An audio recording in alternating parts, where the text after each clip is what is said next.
Welcome back, everybody, to the Quill and Query podcast. My name is Brandon Hall, and as always, I'm joined by my wonderful co-host, Ash. Ash, how are you doing today? I'm doing fantastic. How are you? I'm doing pretty good.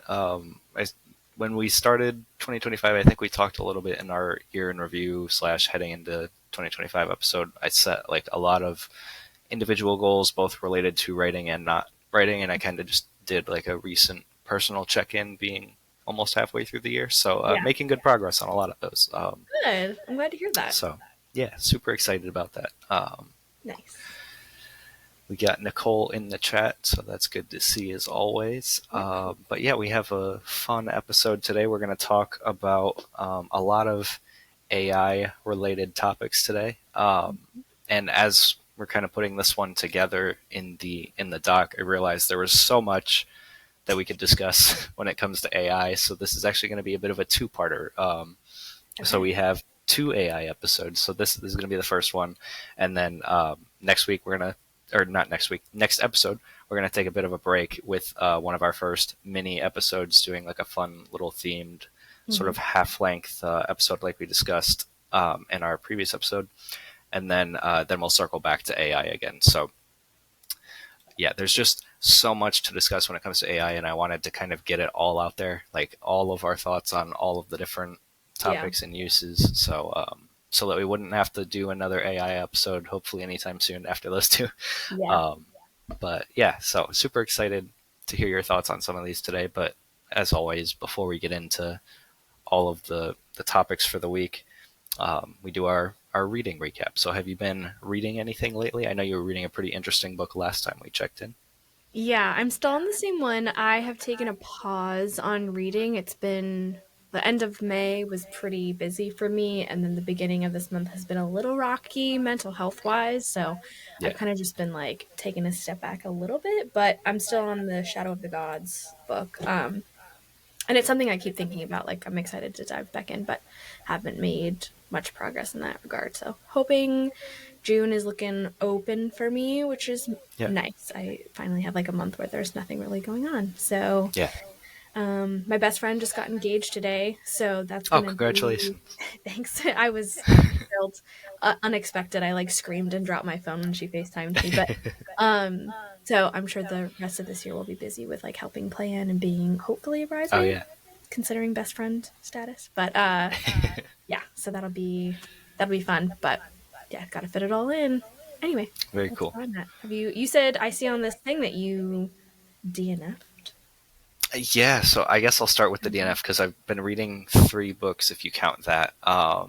As I said before in our last episode, I'm still on The Devils by Mhm. Abercrombie, so just kind of taking my time with that one.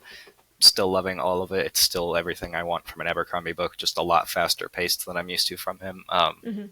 That pretty much still holds true about halfway through. So nothing really new to add there. Just I'm still reading the book and enjoying it. And then the DNF came from trying out like a new fantasy subgenre Okay. that I have discovered I'm not a fan of, and I think it's just because it's not for me. Like all credit to the book. It has like 4,000 positive reviews on Amazon, so I think it's a Okay. me thing. But have you've heard of lit RPGs? I'm assuming. Yeah.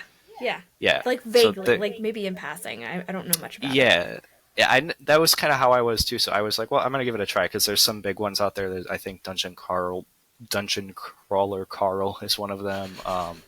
There's a few others. Uh-huh. Um, so yeah, I just tried one of like the best reviewed ones. I honestly just was like, I like this cover, so I'll go with this one. Yeah.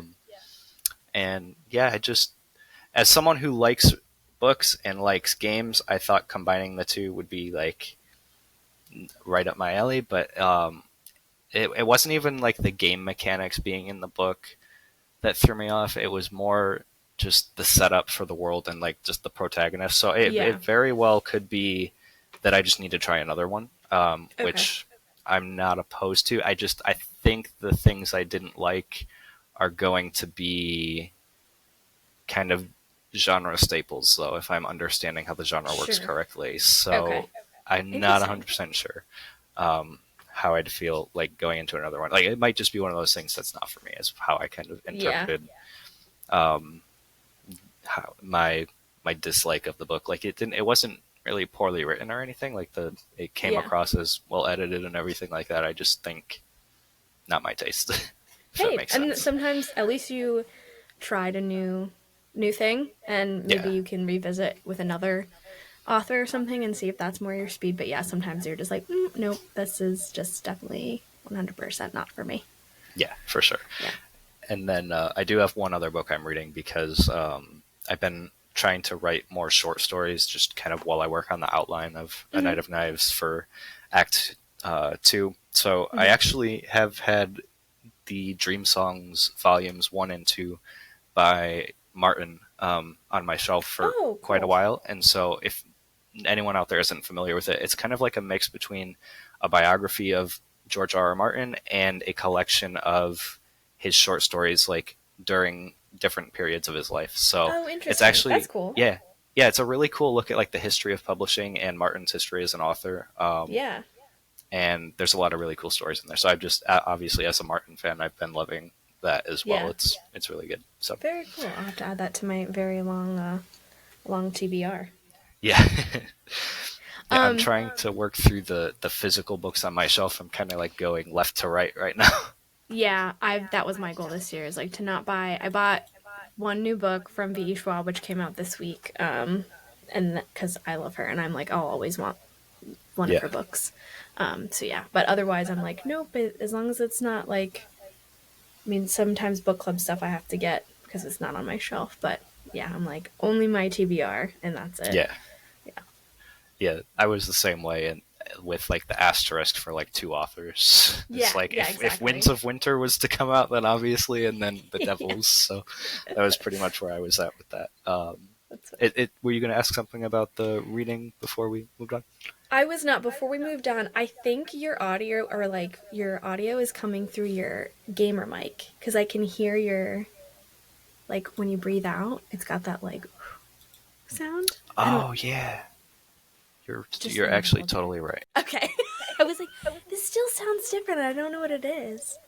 That is so weird. Let me see how I can It's switch okay if that. it's not fixable. It's totally fine. I just was like, oh wait, actually, I think now that I'm thinking about it, it might be his gaming headphones. Yeah. Wait. Let's see here. Dang girl, no thanks. But that's impressive. All right. So what I'm going to do here is I'm going to stop the Riverside and just switch because it won't let me switch it mid recording, but I'll just combine the two in post. Oh, that is nice. Okay, All so right. yeah, following up on Nicole's 40 hours in a car. My God, Nicole. Yeah, that's a That lot. is a long time. That is a long time. Hopefully not like Oh, 40 hours straight. That would be crazy. Hopefully there was oh like a yeah, that would break be in between. rough. The most I've done is like 24 straight, and I wasn't the one driving, so Jeez. yeah. Yeah, that's a um, lot. Nicole asks how's settling into the new place. It's going great. Yeah, no complaints. Just Good. it it took about a couple weeks to get everything out of the boxes and get the furniture all sorted in the right spots, but we're we're going good over here. That's good. Definitely much better than the last place, so Nice. can't Hey, complain. step up. Yeah. All right. Georgia to New Mexico. Yeah, that's a long drive. That is a long drive. Yeah. Wow. All right. Well, I don't think we have any podcast updates, just what I said about our next Mm-hmm. episode being sort of a half length mini episode. For those, we have some fun, kind of more laid back themes that we're going to do. So curious to see what you guys think of the first one we have. And then we'll circle back to the AI. But yeah, that's going to do it for our intro section. So, Ash, we Cool. can just dive right Right into the in. AI focused topics for the week. I'm really curious to Cool. see what some of the audience has to say about some of these as well. So Yeah. hopefully we I get wonder. some answers there. So I'll kick us off by starting with I think an important distinction Mm-hmm. with AI. I think often we just kind of lump it all under one term, at least recently. Mm-hmm. Um, like it seems like when people talk about AI, they don't really make a distinction between the more generative AI like ChatGPT and image generators, which I think is more often than not what they're referring to when they're being Mm-hmm. like hypercritical of something Mm-hmm. related to AI. And then there's like the more assistive tools, so things like that we've talked about, like Grammarly or something like Pro Writing Aid. Mm-hmm. The things that are, not necessarily doing the writing for you, but more so helping you with grammar rules, or they're analyzing your writing, and like with something like pro writing aid, it's like you're using active voice here as opposed to passive or something like that. Mm-hmm. So I think that distinction is really important to make when we're talking about AI. I know it's kind of a pain to make that distinction sometimes, where you have to say generative AI. It's kind of a mouthful, but I do think, Gen AI. yeah, Gen AI is a good way to shorten it. But I think it's important to make that distinction when we're talking about like the pros and the cons and what we like and dislike about it in the industry. Mm-hmm. Yeah. So I guess with that said, we'll start with generative AI. Mm-hmm. What do we think about generative AI tools being used in writing? So something like ChatGPT being used to write the actual prose of a book. I have a feeling I know where you stand on this, but given our news story of last week, but I'd Yeah. love to hear your thoughts overall on something like this.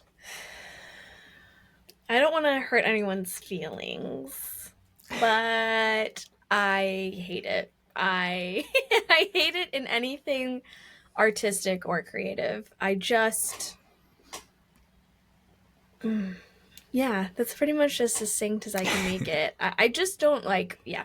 But when it comes to and we'll get into like the editing tools later, which I think is also a good divergence from the Gen AI stuff. It's actually my partner and I were talking, we had a long talk about this on Sunday at dinner. Mm-hmm. And I'm just like very much if the way that AI was created, Gen AI, which is going to be hard for me. When I'm talking about AI, I'm mostly talking about Gen AI for this episode. So if I Yeah, slip up, please know that it's just in that realm, not AI in general. yeah, totally. Um, with Gen AI, I just a lot of the models have just been trained on pirated or stolen material. Mm-hmm.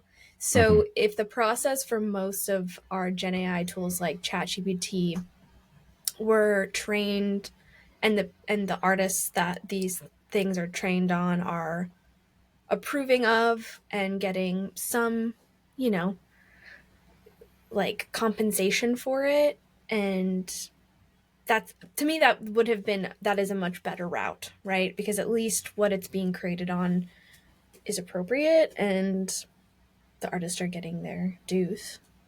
But that's not the case, and we keep seeing these instances, especially with the meta thing recently, um, of all of these pirated books, you know, being used to train the model. So I just ethically, I don't know if I can get behind it and say I support artists and then be also pro Gen AI. So that's kind of how I feel about it. And I have a Yeah. feeling you also agree. Yeah, I would say out of all of our AI topics, this is probably where I'm going to be like the most black and white on Yeah. one of them. It's just, and not even getting into which I think what you mentioned is extremely important, the like unethical training data and Mm-hmm. methods. But just from the standpoint that if you're using generative AI to create art, and I put that in quotes for those who aren't watching, I don't consider it. I don't know. Like someone put it very well in I think a wording that's shared quite commonly now, where it says, "If you couldn't be bothered to write the book, why should I be bothered to read it?" So that's kind of where I stand with any Gen AI art, where it's like, Mm-hmm. I generated this image. Okay, well, you didn't put. I Yeah. would care more if you put effort into drawing a picture that turned out badly, honestly, than Yeah. putting Right. something into an image prompt and then acting like you created it. And the same goes for writing as well. Like Mm-hmm. the art of writing is an art because of the work and the parts of yourself that you put into it and the process and all of that, and that's all Mm-hmm. gone when you just enter a prompt. So Yeah. I don't know. I just don't care if you're using Gen AI. Yeah. I just would lose all interest in whatever you're writing or creating from it. It just Not doesn't. even mentioning the ethical concerns that come after all of that. Yeah, it just also like is lazy to me. I Yeah. don't. Yeah, it's like why are you even doing this? Then go work for like a Gen AI company or be like a. Hmm. And I think we'll probably expound upon this later, but yeah, like I think so many people are anti Gen AI, that brands who start to use Gen AI in their marketing stuff, or, there will be like, I'll be on Discover on Instagram, like the Discover page or whatever it's called now, and Hmm. going through stuff, and I'll see something that's really cool and I'll click on it. And in the caption, it'll be like, you know, created with whatever. And the comments are just like reading the person to filth. And you're kind of like, yeah, I think the consensus amongst most people is the same as ours. And Hmm. it's just like, what are you writing for then? Or like Yeah, creating right. art for, if not to just like the hours it takes for some of the best in the field to do what they do is like a lifetime almost. I mean, some people have been drawing since they were children. And so Yeah. it's like, what, same with writing. I've been writing my whole life. I Hmm. might not be particularly good at it, but like I've been doing it. It's something I enjoy doing. And so it's like, why would I let a machine do what it's taken me a lifetime to have the guts to finally do and to practice doing and to whatever? So, yeah. Yeah. Yeah, I totally agree. And I think you made a great point during the news story about the author who was caught using AI in our last episode, Mm-hmm. where you don't want to be a writer if you're using Gen AI to create your books. You want the fame that comes with being an author, but you don't Mm-hmm. want the work. You don't want to put in the effort. You don't actually care about the art form or the process. And I think that's Yeah. very evident in the final product, especially if you're using Gen AI. Mm-hmm. But yeah, I find myself caring a lot more about human created works that, Yeah. flaws and all. I don't like it doesn't have to be perfect. I don't think AI gen work is perfect by any means, but even if it Yeah. were, I would still prefer the work that was created by like a human hand, a human Mm-hmm. touch. It just that has more meaning and impact to me as Yeah. a I reader agree. and a creator. So Yeah. that's, like I said, probably the most black and white I'm going to be on this episode. But Yeah. just Yeah. like I generally cannot think of a situation where someone would say, I created this with AI, and I would not lose all interest I had in reading or like viewing it. Yeah. So yeah. Yeah. No, I get that.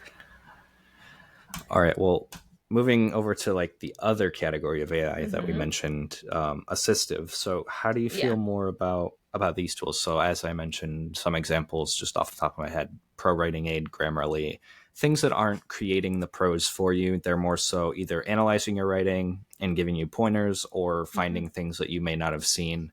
But they're also not being trained, at least hopefully, from the ones that I've used, don't seem to be, from Mm-hmm. any public information, be trained unethically.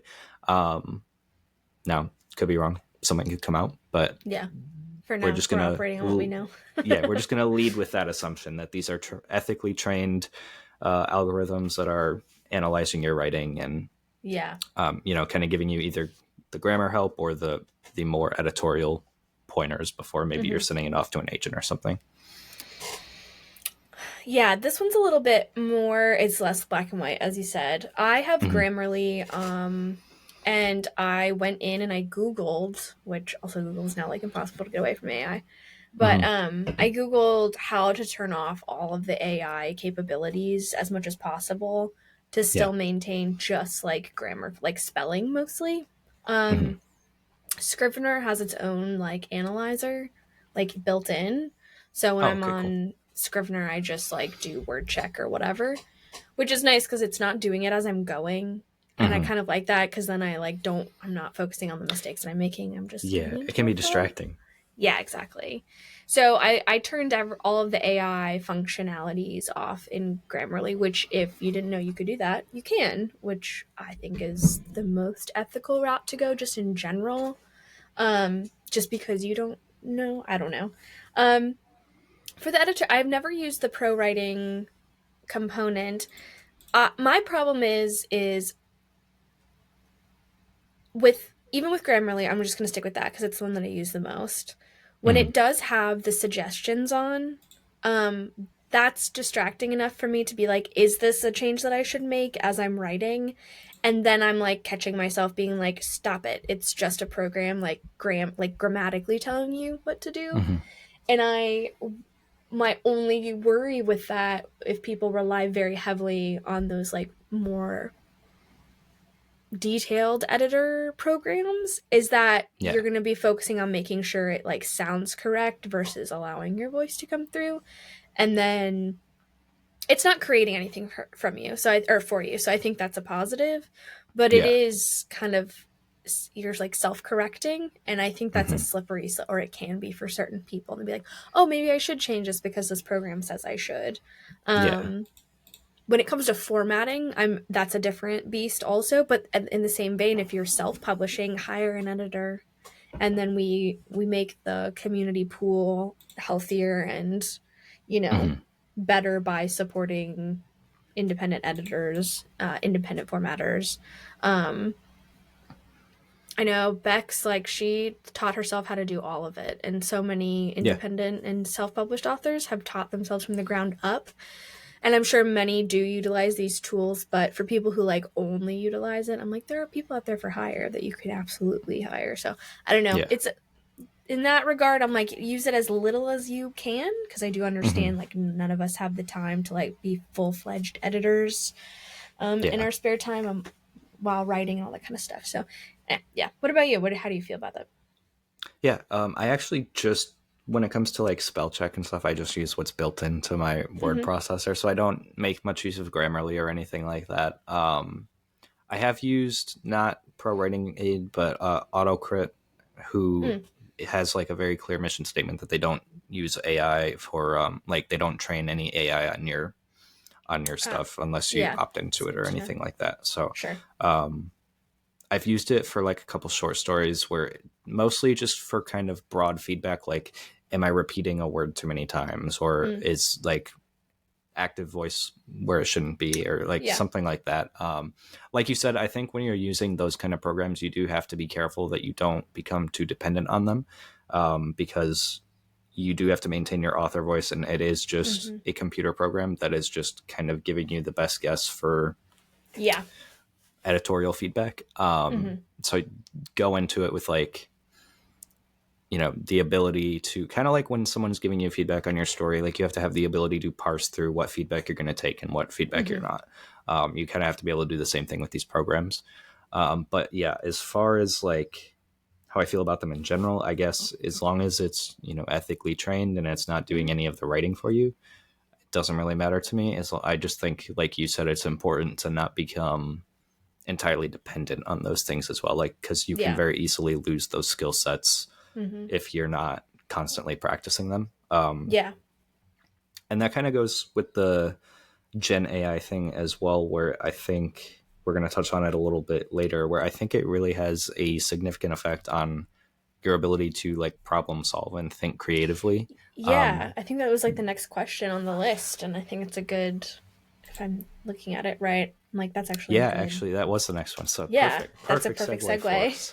segue. Yeah, so I think I've noticed this a lot in like my work and like personal life more so than in like writing spaces, because I think it's pretty commonly accepted in writing spaces that you shouldn't be using Gen AI. I think Yeah. that's the mainstream way of thinking, and Hmm. the people who disagree with that are very much the minority. Yeah. So, but what I have noticed is that AI seems to affect people's ability to, like I said, think critically and problem solve on their own, at least from my perspective. Like, Hmm. and it's difficult because when I talk about using Gen AI in creative spaces, I care less about it in like a professional setting. For example, if you're using ChatGPT to help you write an email, I don't really care that much. What I care about is, will you still be able to write that email if ChatGPT servers go down? Like, Right.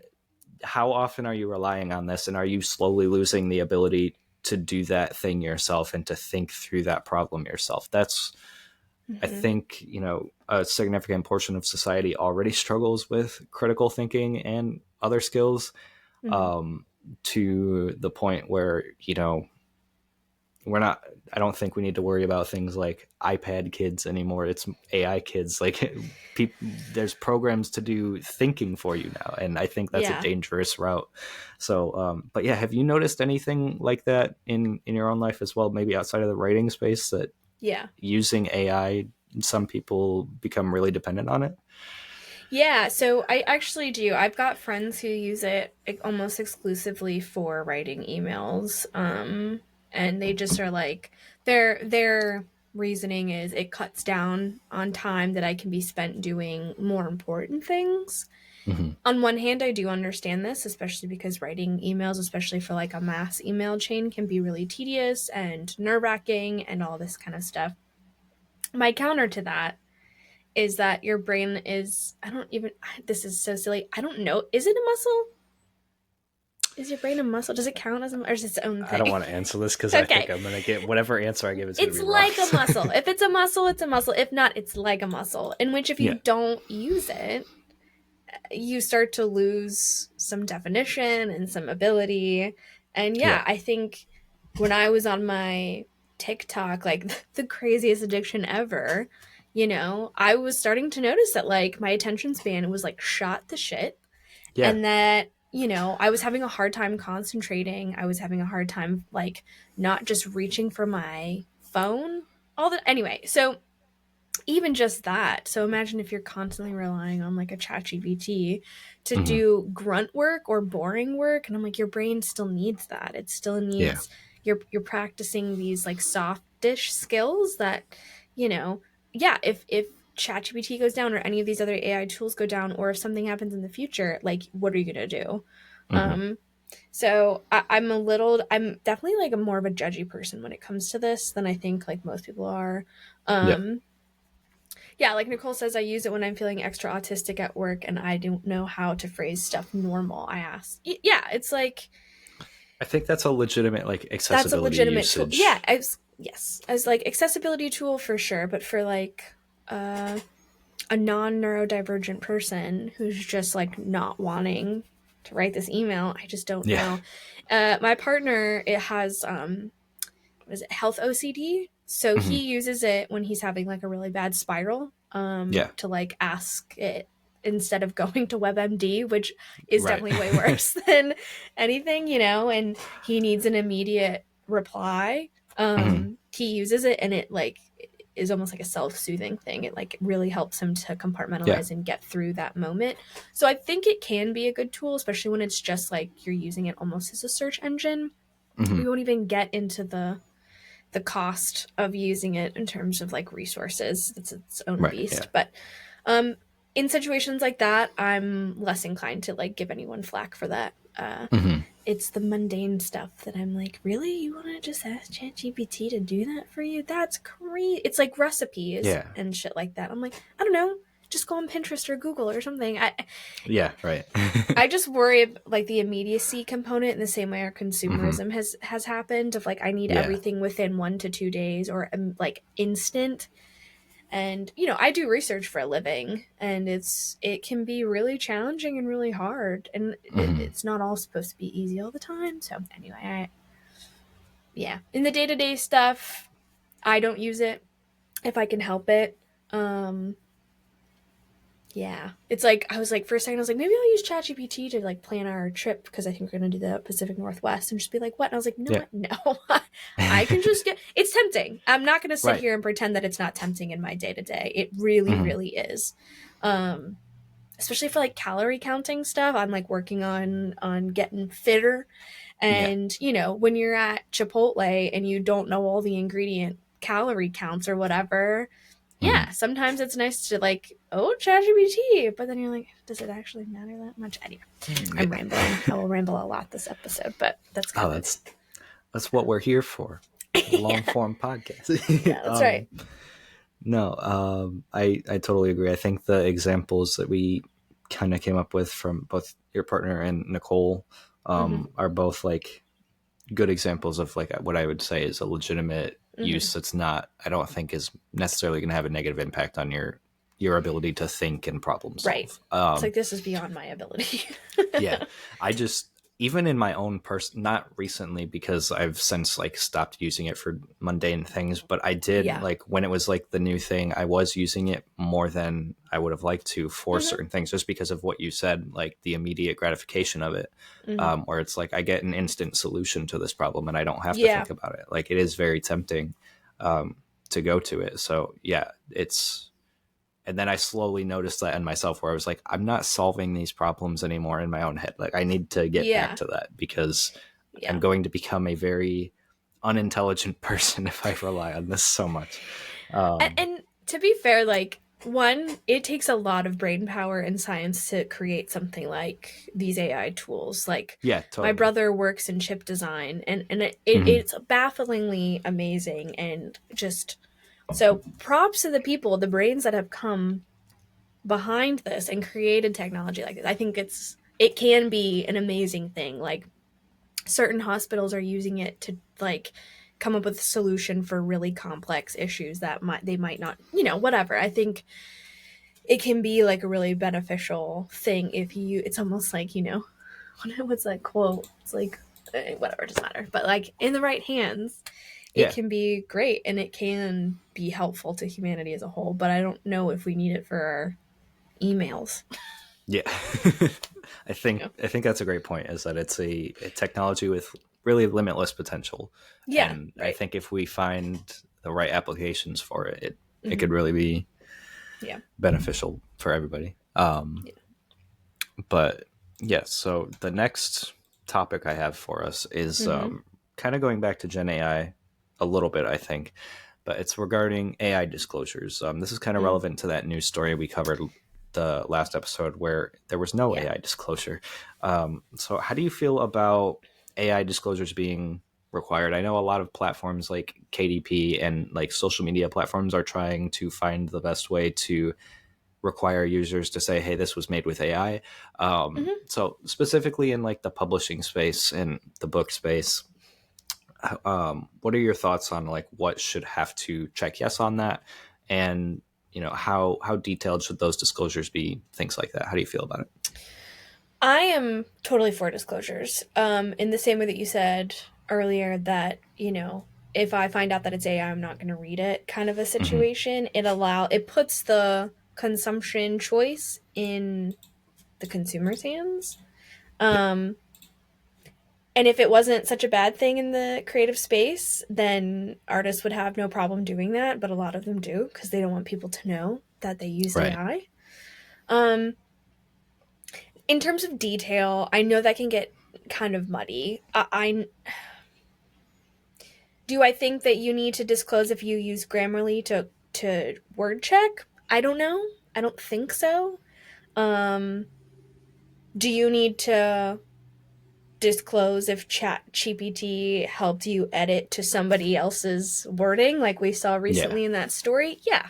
I at this point we're going to start seeing most tools use AI without us even realizing that they're being used. So I don't know if like you're using a program, like I don't think Scrivener has AI, but if Scrivener suddenly like input an AI tool, I would want to disclose that I used it for any creative component of it. Editing is one thing. Oh, here comes the dog. Leave me alone. Um, yeah. I think to start, I would like to see like what Instagram has where it toggles on or off whether or not the thing is like AI Hmm. influenced or worked. Now, a problem that my partner has is that sometimes when he edits, like he doesn't use AI when he edits Yeah. his photos or his videos, but he does use editing software. And because it's edited, it'll like recognize that sometimes in Instagram and it'll like auto toggle on the AI. And he's That's like, right. I I didn't, remember you saying that. yeah, like I didn't use AI in this. Like, why? Just Yeah. because it went through a program doesn't mean that it is. Hmm. So that can be finicky too. But yeah, I think just like stating, I would like to just have like the disclosure say AI was used in partial construction of this thing or whatever, Hmm. just to start us off. But Yeah. that's just my personal preference. Yeah. I think for me, it depends on the distinction, right? If it's generative AI being used to create any aspect of the work, I think just absolutely that needs to be said somewhere, and Hmm. somewhere clear, like not at the back of Yeah. the book in fine print or something, like when Hmm. the reader's done Yeah. reading it. Right. But somewhere where they can see it pretty clearly. But like you said, when you get into like the more assistive tools, it can be kind of muddy with how far do you take that? Yeah. And how granular do you get with it? Like, if I'm using spell check in like Grammarly, do I need to Mm-hmm. disclose that? And I would say no, unless I would say as long as there's no AI creating written work for you, like so the more generative side of things. I personally wouldn't want to see it Yeah. disclosed, I kind of just see this step. because Yeah. I think it. I think you can take that too far, where it's like, well, did you write? You know, what tools did you use to write? Did you use Microsoft Word to write this? Like, and Yeah. Microsoft has Copilot, so like things like that. You know, as long as you're not using generative AI to actually create the story you're writing, I don't think you need to disclose those assistive tools. Yeah. At least not right now. Obviously, that could change depending on how these tools evolve and things like that. But that's Mm-hmm. just kind of where I stand with it at the moment. And like I said, I think it needs to be 100% clear if you did use Gen AI, like at the top of your Amazon description in the book subtitle somewhere Yeah. where I'm going to Somewhere see it right front and away. center. Yeah. Yeah. No. And even then it's just so hard. I'm like, if you say how much of the book is AI, if you're like, AI was used in the generation of this book cover, Mm-hmm. okay, fine. I like have feelings about that too. But like, okay, AI was used in partial creation of this novel. Well, how much? Like, how much Yeah. is you and how much is that? And that's when it gets Right. weird. Are you gonna like have every paragraph that was used in like with or edit whatever? Are you gonna like have like a little symbol? And even then, like, I don't want to read what a computer wrote. I'm not Yeah. a I'm not a programmer. Right. Um, yeah, I don't. Yeah, I just the tool thing. I get it. It can be assistive. Someone, I think I said this a couple weeks ago, like someone blocked me because I was like, well, Grammarly, like, you can turn it off and you like don't need to do it. And they were like, you're a fascist. And I was like, okay. Um, fine, I guess I It's am, but um, I'm not, by the way. That was a joke. asterisk. Um, asterisk. But yeah, I think it's a murky world out there for creatives. It's really, really hard. It's, Yeah. you know, yeah. I don't know. And then if you're accused of it, how do you prove it wasn't? That's Right. another Yeah. thing too. Like how do you Yeah, yeah, we how do you talked prove about it's not? the AI witch hunts a couple episodes back, and I think that's such a tricky situation, right? Because there are some scenarios where it's just like blatantly obvious and someone Yeah. is completely denying it. But it Mm-hmm. can get a little muddy where it's like it might look like it was, but again, AI has been trained on real things, so Mm-hmm. it's not always that. And I do think, you know, to err on the side of caution, I generally give people the benefit of the doubt. For the most part, innocent until proven guilty is just my mindset with those things. Yes. Now, if I go in and I see like, no, this was very likely generated by AI, or you know, if I personally feel that way, maybe I'll drop it, but I'm not going to go and publicly accuse without actual proof. That's just not what I like to Yeah. do. I think public shaming should be brought back to a certain extent. Like I Mm-hmm, do think, as an being in school and being alive in the early 2000s did hone me to a certain mm-hmm. degree of like some bullying is acceptable. Like if you screw up and you're a mean person, then I Yeah, think you can get away with getting a little bit of like heat for that, right? yeah, Not pro bullying, but like yeah. public shaming was a bit of a thing. It's like, did the Mm-hmm, teacher sleep with the student? Shame. mm-hmm. Shame. Um did someone do something horrible to another student? Shame. Like shame that person. I think Yeah, it can be like a useful tool that whatever. And that coincides with like cancel culture, and I have mixed feelings on cancel culture, but yeah. in general, if an author like the one recently that got caught, I'm like that I think that's when like a slight bit of public shaming. Do we need to Oh dox yeah, the totally. person? Do we need to run them off the internet completely? No. Mm-hmm. But I think shame for me is a pseudonym for accountability. Yeah. Like, hey, we're going to judge you for this. You shouldn't have done Mm-hmm. this. This is not good for our community. Is the person going to fix it and apologize and move forward doing better work? Great. If they're Yeah. not, okay, well, then you, in my opinion, deserve a little flack. For Mm-hmm. a little flack. Again, people shouldn't be showing up outside of people's houses. People shouldn't be going to their places of work or emailing the Mm-hmm. place that whatever. Like I think that's so far beyond. That's worse in my opinion sometimes than what some Yeah. people Right. do. Um But yeah, it's like when TikTok was about to go down earlier this year, and all of the big creators were suddenly like, "Hey, I actually faked all of this stuff," and people still follow them. Hmm. I'm like, in the same, like, to me, I'm like, okay, well then you're okay with the lies. I'm Yeah. not gonna follow people when I find out that they've done something wrong. So I think that's what our community should do. Just like unfollow, don't agree, call them out appropriately, and Hmm. then if they choose to do better in the future, you get to earn that back. Hmm. Most people probably don't agree with me on that, but yeah. I actually fully agree on the. I've said that before, and it's Mm-hmm. always come off as like really abrasive or like I feel like insensitive. But I like what you said, where it's like shame is kind of a you know accountability. It's Yeah, not right, really it's not about actually bullying people. It's right. being accountable for your actions, and Yeah, yes, some you should be actions embarrassed. come with consequences. Yes, Um, yes. and yeah, also just as someone who grew up a little later than you, but in Xbox 360 Mm-hmm. lobbies, Yeah, I right. have Jesus. I grew very thick skin as a child, so I've Yeah, I'm used to. I think I have a similar mindset, although maybe stems from a slightly different place when it yeah. comes to that. Oh no, I have a sister, and she's not allowed in the gaming chats for that Hmm. reason, which I think is good. I'm like, that's fine. But at Yeah. school, she's being some girls are mean to her and she has to deal with it. I'm like, great, builds character. You learn how to handle conflict. Right. Yeah. I think so many people are so like that, I'm like, I don't know. If you do something Hmm. wrong, there's a consequence to that. Yeah. Not forever Totally. and always. Not forever and always. That's the thing that I'm like, people can redeem themselves. They can do not great things. Yeah. Um, but if they grow from it and they get better at it and they apologize and then that's it. I'm like, okay, cool. Like, we've all done that. I've Yeah. made horrible Totally. mistakes. I said horrible things back in the day. Hmm. I think that's I, just part of yeah, being it's part of being a a human. human person. So, Human um, person, not yeah. AI. Human person. Yes.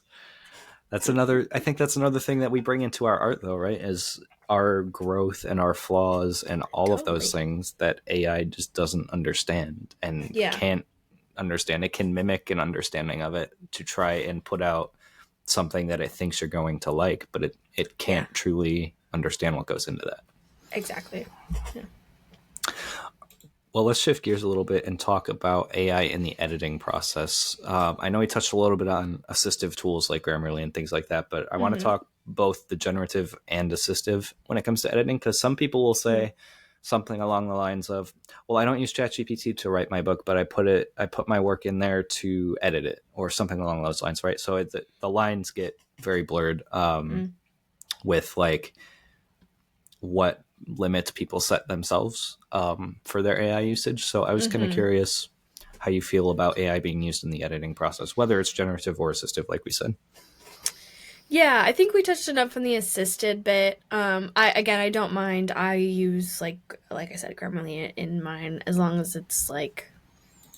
And some people can probably and they might. I mean, I'm probably gonna get clipped for saying I'm a bully or whatever. But, um, I might be a hypocrite by using Grammarly even with the AI assisted off. That's okay. I'll take that heat. But I don't know. I think running it through a Gen AI program like ChatGPT to edit we know that it's been trained on Hmm. like non-approved stuff. And again, we're only talking about ChatGPT a lot here. I am not familiar with a lot of the other like Yeah. open AI source. So um base stuff. I know, what is it? DeepSeek just came out and like Yep. kind of That's one of them. wiped the floor with OpenAI. But yeah, like in general, if your Gen AI tools are being taught off of pirated material, I don't think you should be putting your book through an editor that's like a Gen AI editor. Hmm. I just don't, only because it's being taught off of all these authors that have put in all this hard work. And again, if it's for quickness factor, that's somehow worse in my mind. Yeah. I'm just kind of like, if it's for quickness editor, there are people who will do like quick edits for you. Like, Hmm. you pay them $200, whatever the amount is.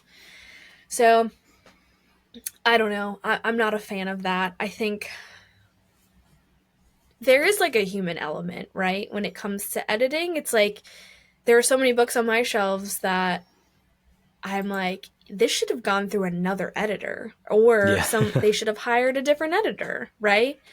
And it's like the story would have been good if maybe they just had like under a different name, whatever. And so I'm like, Hmm. even that's a part of the human process, right? Like, oh, I'll give this author another chance, even though I didn't really like this, should have gone through another round of edits. Fourth Yeah. wing.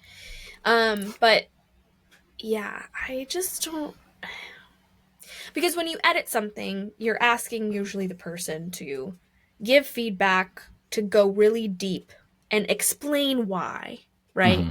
Um, I don't have experience putting anything through a Gen AI program to edit anything, so I don't know if this is the thing, Yeah. but I feel like there's a disconnect probably of like, but why is this an edit I should choose? And maybe it's just like a very basic American grammar versus English grammar Hmm. component, if this makes sense. So I don't know. There's just like so many caveats of like why. I want to be able to ask somebody why and get Yeah. a thorough explanation and be like, well, some authors use this for this reason and some use this for this. And I'm like, okay, that's great. I don't want a robot to tell me how to do that. Yeah. Right. Yeah. How do you feel about it? Yeah. I don't really have a lot to add to that or to what I've said I'm about obviously very passionate. yeah. Well, just I feel like I've already explained my thoughts on generative AI, and they don't really change whether you're putting it through just to write your first draft or to edit. I feel like it Yeah. at that point it doesn't really make a difference to me. It's the same thing, um, because like you said, it's removing the human element from the art, and the Yeah. act of editing is refining your usually very messy first draft into like a shareable piece of literature that you can share with other Yeah. people. And there's a very that's a very important process of creating a book. And so to say, well, I only use it for editing, okay, well, that's for some people that's most of the book. Like their first draft is just very messy, and they find the true soul Hmm. of their work in the revision. So Right. if that's Yeah. you, then you're telling me you find 75% of your final book through AI edits. Like I don't Hmm. think it's any different than having it write the entire book for you at that point. Yeah. It's like to me it's like participating, which I like to do, in like a good debate, right? Hmm. Even if it's just casually sitting across the table at dinner with somebody that disagrees with you. It's a debate will either solidify your beliefs or bring in new ideas that Yeah. make you question and doubt your beliefs enough to go, hey, actually, I haven't thought about it like that. Let me think about it. And you might have changed my mind here, right? Hmm. So I think with Gen AI, We've shortened it even more.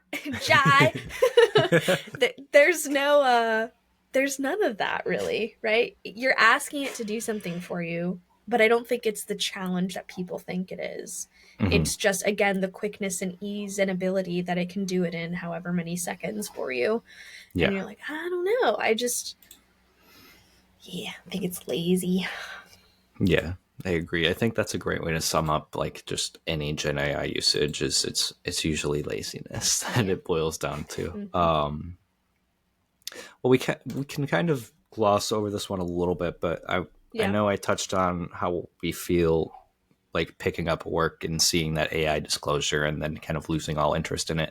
Mm-hmm. So I think we're both on the same page with that. So Yeah, I think I'll so. kind of look at it from a different lens where do you think that the broader reading audience and people who are going into bookstores or buying books on their Kindle and things like that, how do you think they feel? Because I know in our online bookish spaces, there's a pretty strong consensus against it. But have you encountered anyone who's maybe not active in these online spaces and is less opposed to it or anything like that? Mm-hmm. Yeah, my dad is, I think, at least from the brief conversations we've had about it, is less opposed to it. Um, and I don't want to put words in his mouth, but I think for him, when he found out that that Meta was training off of pirated material, Hmm. he was like, "Well, okay, that's not right." I was like, "Okay," but he's like, "But if you put your work out there, specifically with like art." Hmm. on Instagram or something like that, you know? He's like, well, it's like if you go out and put an expensive piece of art on the street in the middle of downtown and expect it to not get stolen. And I thought that wasn't the best analogy, but I do understand his point of like, if you put something out into the world, there is a potential and a high one at that, especially in our digital world, that it's going to get stolen Yeah. or it's going to get used in a way that you don't agree with. Um, so anyway, I have met people or, you know, a few that are just kind of like, I don't think it's as serious as people are making it out to be. Hmm. Um, and I think when we start talking about Gen AI, they're thinking about all the benefits of it Right. in the some of the situations we've already mentioned. So I think for us in our like little bubble here, we're very much against it. But I think to the average layman who's not in these like creative spaces, to them it's like, oh, a benefit because our traffic systems are getting better and people can ask really hard questions and get in it, whatever. Yeah. So yeah, I personally think that readers like just aren't gonna they're not gonna let it fly.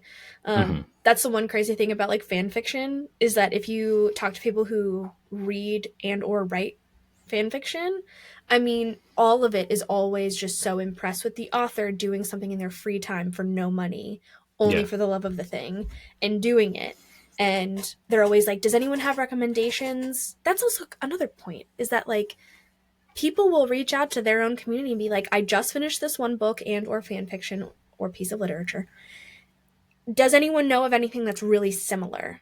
Hmm. And that in of itself just like breeds, you know, someone might see that and go, they want something that's really similar. I have an idea that's similar, so I'm going to write that thing. I Yeah. think it's Totally. very similar to why you and I write, is because we're Hmm. like, oh, I think we'll fill like a small niche that we don't really see a lot of. So anyway, I'm blabbing again, but um, yeah, I don't think readers are gonna ever be for it. And anyone who is a fan of it tends to be like in the tech space themselves and are like, Hmm. look at the capabilities. It's like, okay, Yeah. great. Yeah. Yeah. I've definitely met people who do like read books or consume different types of entertainment who generally seem to be of the mindset that when it gets to a point that they wouldn't be able to tell the difference between a Gen AI work and a human created work, this is kind of going off of their own explanation, that they wouldn't care. Mm-hmm. And that's generally where I've seen people go with it, Yeah. who are kind of outside of, like I said, our online bubble and things like that. Mm-hmm. But I do think subconsciously, like at least right now, they very much don't want to read AI works where it's, Yeah. if you pick it up, it's just not going to be of the same level of quality. Yeah. But I think they're just less vocal and they're less in this space of being against it, that they don't really realize what it all entails. So Right. they're less opposed to it currently based on those factors. But Sure. I think with like the right information and things like that, they'd be Mm-hmm. a little more cautious about like picking up an AI created work. But Yeah. yeah, I do think sometimes in our online spaces we can kind of create echo chambers where we think everyone agrees and everyone is against this, and that's not Right. always the case, because Mm-hmm. there are plenty of people who, like you said, especially in like those spaces, who are very much for it and want to see it Yeah. revolutionize in some way, in their words, Mm-hmm. creative industries, which I obviously disagree with, but Mm-hmm. those people do exist, and you can't pretend that it's 100% people who agree with our take. So Yeah. Yeah. No, totally. all right. Well, I have a few more different usage scenarios for generative Okay. AI. Some that I think are kind of prevalent on social media more so than like actually writing with Gen AI, because I think, like we've said, most writers, not all, but most Mm-hmm. writers seem to be against using Gen AI Mm-hmm. to create their works. Now, when it comes to creating covers or promo materials, Mm. I've seen a lot of both of these where authors might say their work is not written with AI, but then they do have an AI cover, either obviously or it's just disclosed that it's an AI cover, and then same Mm-hmm. usually extends in those cases to their promo materials like ads, images, social media Mm-hmm. posts. So I'm gonna just kind of lump those two together. But how do you Okay. feel about like an image generator being used to generate your book cover or to generate an ad image or something like that. Yeah. So I actually changed my mind on this pretty recently. Mm-hmm. Uh, I think last year there was an episode where I said, like, and I went through the vein of affordability. Like, if someone who's working like two jobs and has a family and is just trying to promote their non AI written work, Yeah. and they truly have edited it and can't like really afford to make a book cover or promo materials, um, that I'm like, I understand. I don't Mm-hmm. agree with it, but I understand why you would go that route. I think I've changed my mind that and honestly, Beck's kind of changed my mind too. She was like, I taught myself how to do Mm-hmm. this. That gets into does someone have the time to if they're working all these jobs and have children or whatever? And so I do understand that. I think there are some caveats, but at the same time, I do think there are so many good free resources out there that at this time, I don't think it's worth it, slash, I don't think you need to. Yeah. Um, is it, I don't know. I'm interested to hear thoughts. I guess I'm not really necessarily talking about hire somebody, in my Mm-hmm. opinion, even on Canva for $15, and it might not be the best thing ever, but you know, there's that route. There's finding someone on Instagram who's doing free book stuff, right? Mm-hmm. Like, oh, just buy me a coffee and then whatever, I'll do my best. Or I don't know. I Yeah. do feel like there are so many other avenues that you can go that if you really have exhausted all options, you've scoured the internet, you've done, I mean, there are so many free photo sites and graphic sites out Right. there that it just seems, will it take a learning curve? Will it mean that you're pushed back for your publication date a couple months because you're teaching yourself Canva Mm-hmm. or even just like working on PowerPoint or something? Yeah, maybe. I think, again, it just goes back to that instant gratification component of like, Yeah. okay, it might take you a while to learn how to do this. That's a part of the process. Yeah. So I don't know. I don't think promo materials or like writing captions for promo materials or any of that, I just like don't think it's necessary. Mm-hmm. I wish people had time. I wish people had and felt like they could take the time to learn things. We don't live in a world that really fosters learning or slowness. Yeah. But yeah, I just don't. I have changed my mind. I really don't think it's appropriate in any type of creative. Um, yeah, even like I draw sometimes. I'm like, I'll just go on Pinterest and find like a reference image. You can go to Mm-hmm. Google for a reference image. Yeah, that's how I fit that up. Yeah. I also just don't like seeing it on a book cover or in a Yeah. like an ad image. Just not a fan. And usually it makes me question, even if you say the book wasn't written with AI, it just subconsciously makes me, Mhm. but is it? Um, Mhm.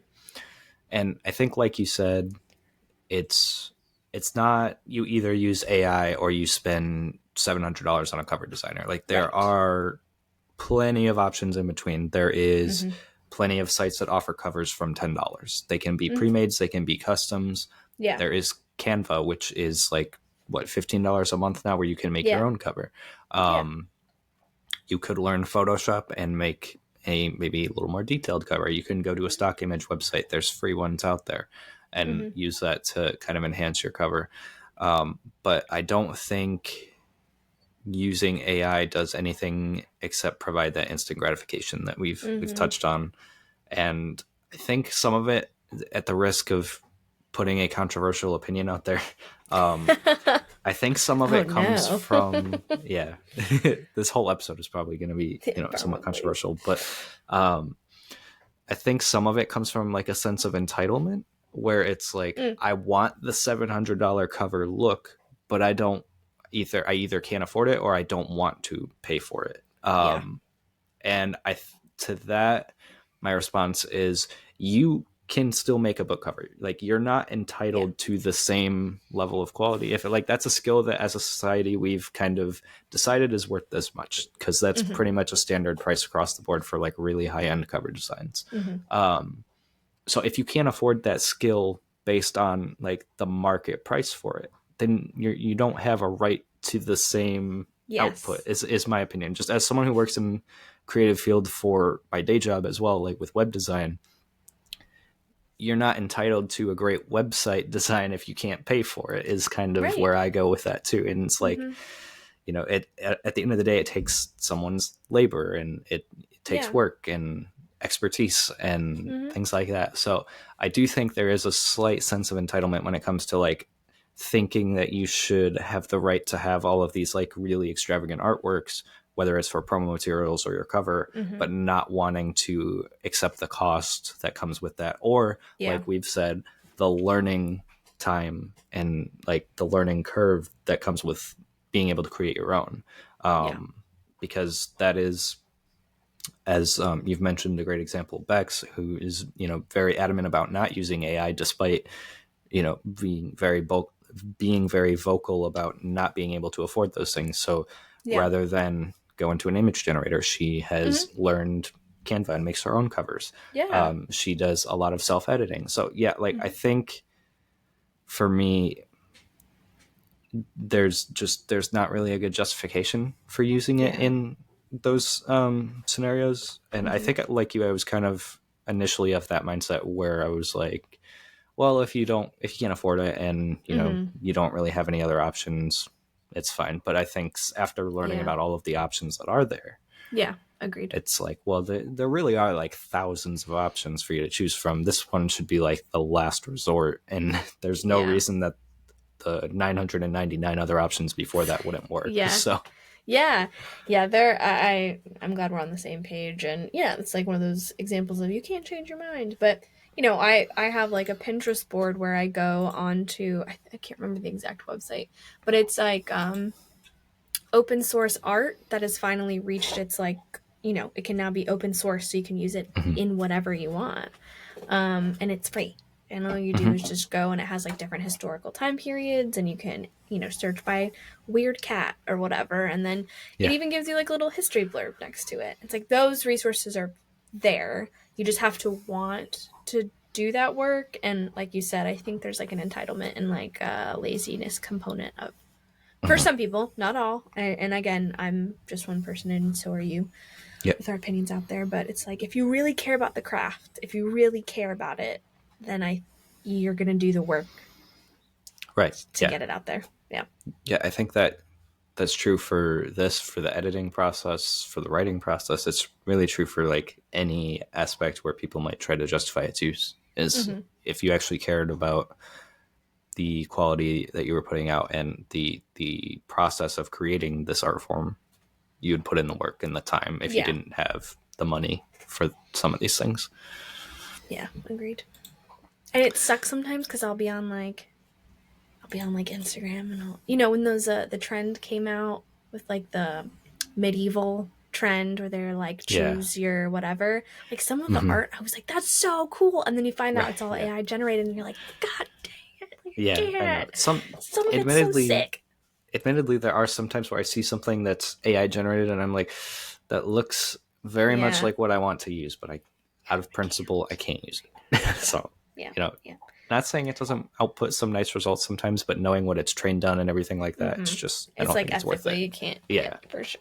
I'm like, I can save this so that when I hire someone to do something, I can be like, look, can you make Yeah. this as close to that as possible? Like, sure, I think Yeah. that's fine. Um, Inspo, that's one of those weird ones. I'm like, I'll sometimes on like my Pinterest board be like, oh, that's awesome. And then I'll go and save it. And Mhm. then I'll click on it and it's just like nothing but AI images underneath. I'm like, oh, fuck, this is an AI image. And I'm Yeah. like, but it is a really like I like it and it's on my Yeah. Pinterest board. Do I save it? Do I not? So if I can avoid it, I clean up my Pinterest boards, but Yeah. sometimes they slip through. Also, especially like with the like fantasy scenes that kind of look like a lot of artists that work on video games will also just like do background art. Hmm. And I follow a couple on Instagram and they're phenomenal. And then Yeah. some of their stuff will show up on my Pinterest and I'm like, oh yeah, like that's really cool. Yeah. But that's when it gets hard to determine whether or not something is AI or attributed to an actual artist. And then I go and Right. reverse image search and like see if I can find the source. Yeah. It's this whole thing. Yeah. Yeah. It can be difficult, especially when you find one that looks like what Perfect. you're looking for, and then Yeah. All right. Well, I have one last use case Yes, for yes, yes. Gen AI before we get into our Yeah. hot topic. So, I the think I know what our I think you do because it did not. You know where it came from. So, um, yeah. yeah. All right. So, Gen AI as like a brainstorming partner. I think this is going to go back to the critical thinking skills a little bit. Mm, But some people will say as a devil's advocate, usage mm, for AI could be it could give you writing prompts, or if you're stuck in like a narrative bind, having mm, some writer's block or struggling to solve a plot problem, it could be useful in helping you in that mm, regard. So, how do you feel about using? I know we said ChatGPT a lot, so I'm not going to say specifically ChatGPT, but mm. Gen AI in this regard. So, not outputting prose, but maybe like a partner to bounce ideas off of. Yeah, I even then I think the prompts is an interesting one. Like if you're like, Mm-hmm. hey, I'm stuck and I want to work in my world, you know, can you give me prompts in this regard? I don't know. I know there are like prompt websites, but a lot of them aren't as niche. So I Mm-hmm. think, as long as you don't use any of the writing that you take from this prompt, in my opinion, I'm like, Mm-hmm. if you, that's the thing, is like, oh, it gave me this prompt, but actually that would be a really amazing scene to input into my book. I'm like, well, that generated the idea for you. Yeah. So if you're using it as a tool for writing exercises, I don't know. I don't know. That's actually one I don't really know about. But when it comes to Yeah. like bouncing ideas, like here's this idea I have, would it fit in this? I don't agree with that. I think Mm-hmm. that is go on Discord, find a writing group, find a writing buddy. That's what I Yeah. did. That's what I have. Shout out to Kate. Like Yeah. we meet every other Sunday on FaceTime and we talk about writing and books. So it's like, I don't know, they're out there. You just have to want to spend the time with that person or that group of people. There's so Yeah. many different groups. So I kind of have the same feeling about everything Yeah. else. Yeah. No, totally. I think, I was struggling with where I was on this one a little bit because I feel like on the one hand, I want to say if it can help you practice writing by giving you prompts, great. But I also want Mm-hmm. to say, but that's, George R. R. Martin, I kind of disagree a little bit with his take on fan fiction to some degree, where he says it gives you like he recommends against using fan fiction to practice for writing novels, and this is just his opinion. Where he says he Mm-hmm. thinks by writing in someone else's world, you aren't exercising the muscles as a writer that you need to with like world building in your prose and things like that. Mm-hmm. Um, which I think, whether you agree with it or not, is a great point that can extend here to where, like, yeah, it can be good in the short term, I suppose, to help you with that skill, but you're not really exercising it to the Mm. extent that you need to be. Like, if you're having it solve narrative problems for you, that's something you're supposed to be able Yeah. to work through as a writer. And some of Mm-hmm. your greatest work can come from sitting on those moments and stewing on them and thinking through it and taking the time to solve them. Mm-hmm. So if you just put it into AI, I don't think you're really realizing your full potential. I think you're kind of taking the shortcut. And Yeah. Yeah. You're shortchanging yourself. yeah, I think, while it might be tempting, and I don't think it's the worst usage out of the ones we've went through, still don't think you should do it. I think as a writer, Yeah. you really want to make sure you maintain those skills and the ability to think critically and problem Mm-hmm. solve creatively. And I think that's a dangerous, slippery slope to get on by having AI fix like your plot holes, or Yeah. tell you what to write but not write it Mm-hmm. for you and things like that. Yeah. Yeah. I just think there's so many other options. Yeah, It's just like, totally. you don't need to do that. Yeah, Just don't do that. Just don't at all. Period. just Don't don't do that. use Gen AI at That's a all. good like tagline for our thoughts on Gen AI. Just don't do Just that. don't. Yeah. Gen AI question mark? Just don't. Yeah. Just don't. All right. Well, I tried to word this hot topic I can best take as over I if you'd could like. from, yeah, I was going to throw it to you because it did come from someone in your circle. So I'll It let did. you read us the hot topic for the week, whether or not it aligns with my kind of memory in Okay. the doc, that's totally fine. All right. So our hot topic, it's our new little tiny segment that we're gonna just play around with for a while, or until we run out of hot topics. Is kind of creating like discussing opinions that people have that are kind of controversial. Last week's was, do audiobooks count as reading? So this week's is, okay, maybe I should give some background. I just giggle because I spent so many hours talking to my dad about this. Yeah. This comes from my dad. He is of the belief that unless you handwrite your entire novel, if you don't do that, if you type your novel on a keyboard, on a typewriter, then you cannot call yourself a writer. He takes the definition of writing as like the handwriting component. Like there are many definitions of writing. Mm-hmm. One of them being kind of like pen to paper, handwriting symbols on something. Yeah. So what he has always done is he has handwritten everything, and then like he has like a writing class or did that he was part of. He would handwrite, and then he would type what he had handwritten. He would edit by hand, and he still does. So he is of the belief that you can't be a writer if you don't handwrite everything. And I said, okay, well, like, what about J.R. Tolkien, right? One of his favorite, one of my favorites, like someone I admire and whatever. And his reply was, imagine how much better it would have been if he had handwritten everything. His reasoning behind this is that there's one study in particular. It mostly focused on studying and retaining information for like retention's brain study purposes.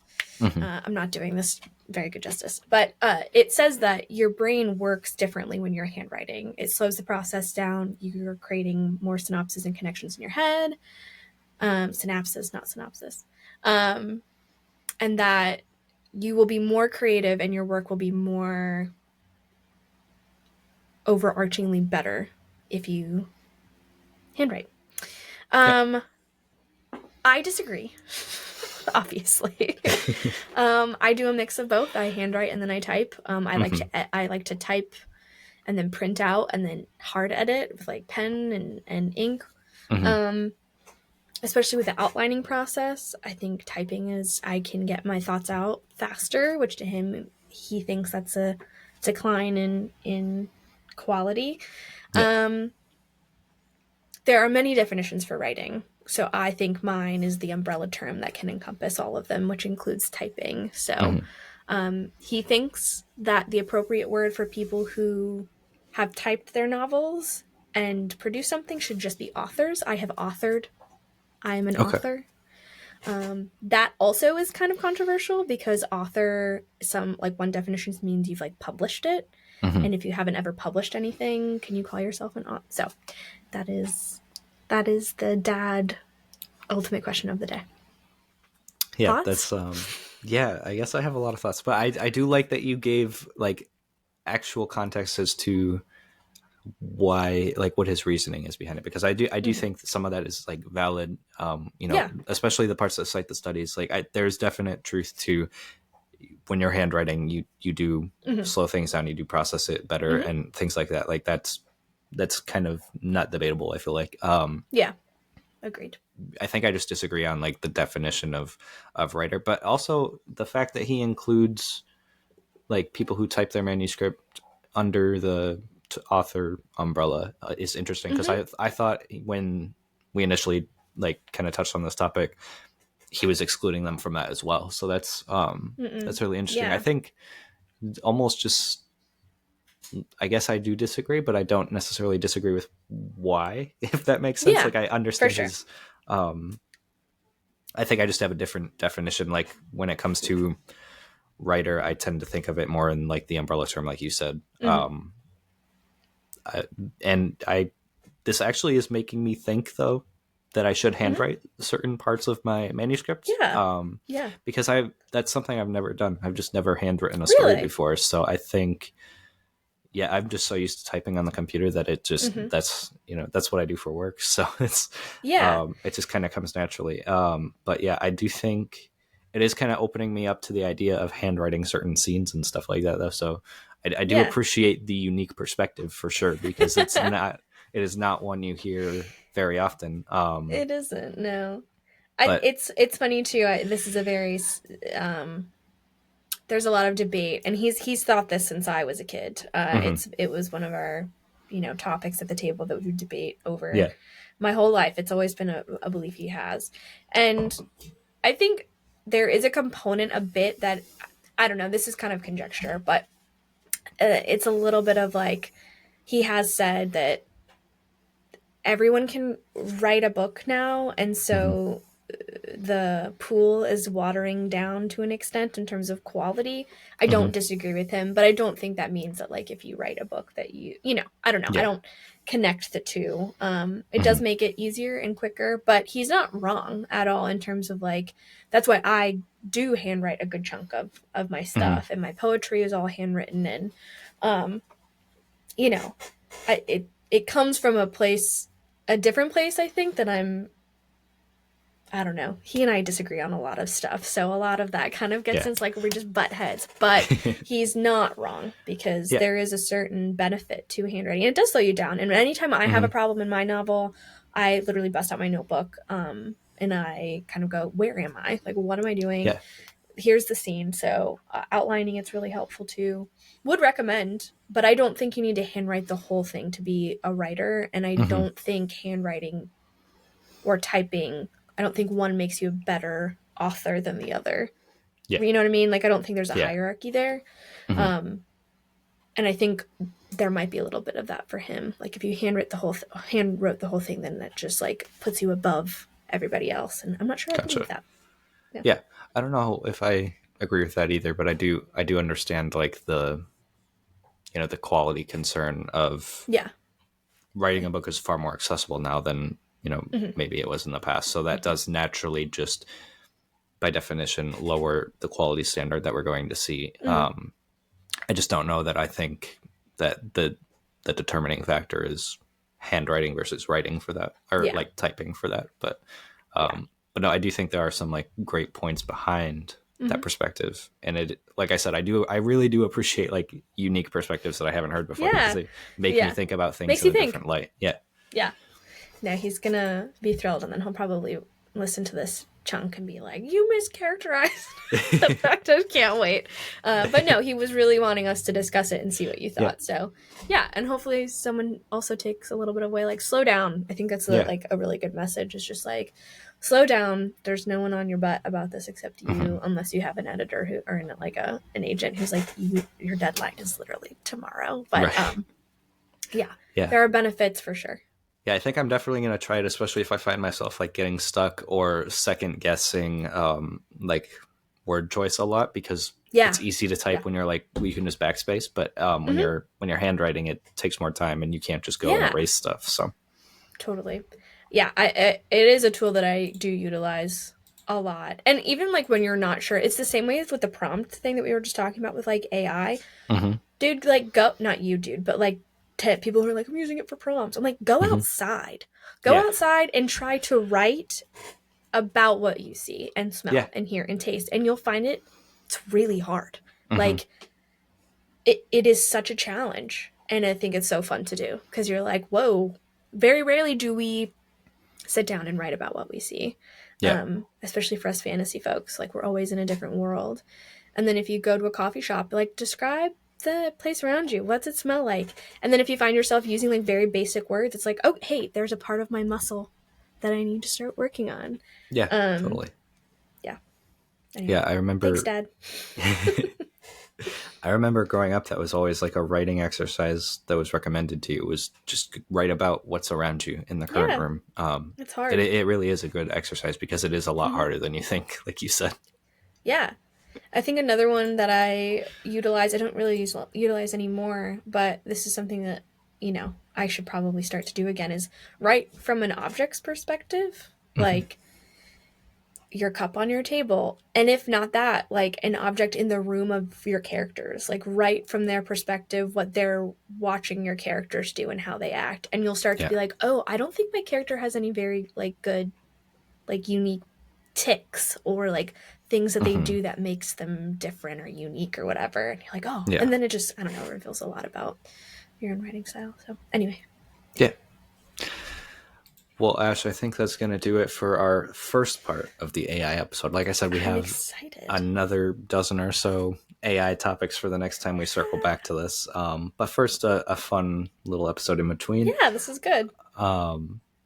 So yeah, great discussion on AI. I think we have maybe one person in the chat over on TikTok. So I will, if anyone has any comments or questions, be sure to put those in the chat. If you have any topic suggestions as well, we'd love to hear those. But while we wait for those, Ash, do you have any closing thoughts for anybody this week?